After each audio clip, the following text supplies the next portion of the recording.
Si le jour de la rentrée s'est déroulé mardi matin pour les élèves rombasiens, les enseignantes et enseignants étaient présents dès le lundi.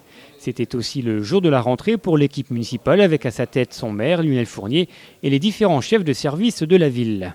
L'occasion de faire le point sur les travaux réalisés pendant cet été à Romba dans certains établissements scolaires rombasiens. C'est le cas notamment ici à la ville haute, où d'importants travaux de sécurisation ont été réalisés à la demande des parents d'élèves. Donc après plusieurs mois d'études, il a été proposé un projet aux parents d'élèves, aux enseignants, qui ont accepté le projet tel qu'il était. Donc le premier point, c'était de créer un plateau à l'intersection de la rue des Magerons, rue Alexandrine et rue Honnête. De créer aussi un passage piéton sécurisé à l'aide de barrières de ville. Donc ces travaux-là ont lieu durant tout le mois d'août.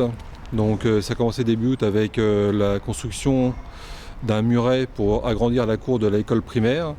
Ensuite, on a attaqué par le plateau et la création d'un trottoir côté place de la République, plus création d'un espace vert. Barrières de sécurité, ralentisseurs, voilà qui devrait rendre l'entrée et la sortie des écoles beaucoup moins dangereuses à la ville haute et redonner en même temps un autre visage à ce quartier qui avait bien mérité cette cure de rajeunissement.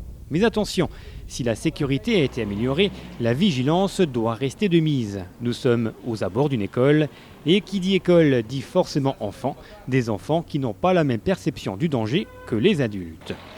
Autres travaux, mais cette fois de peinture, à l'école Chanteclair, mais aussi ici à l'école de Villers.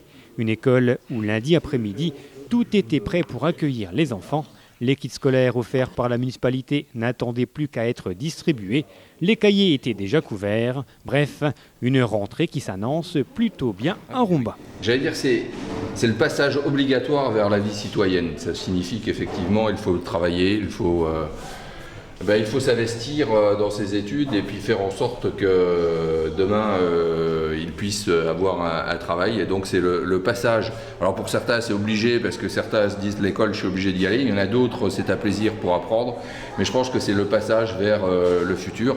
Et donc c'est une étape obligatoire. C'est un passage vers le futur et c'est à eux de décider de leur avenir. Et je pense que obligé ou pas, plaisir ou pas, il faut vraiment travailler à l'école. C'est le seul moyen effectivement d'avoir des aspirations ou des ambitions pour l'avenir et faire en sorte que son avenir dépend de soi-même. Pour être complet sur cette rentrée, retrouvez très vite sur RTV notre sujet sur la rentrée des classes. Comme tous les ans, nous avons couvert pour vous cet événement, toujours aussi important pour les élèves bien sûr, mais aussi pour leurs parents et pour les enseignants.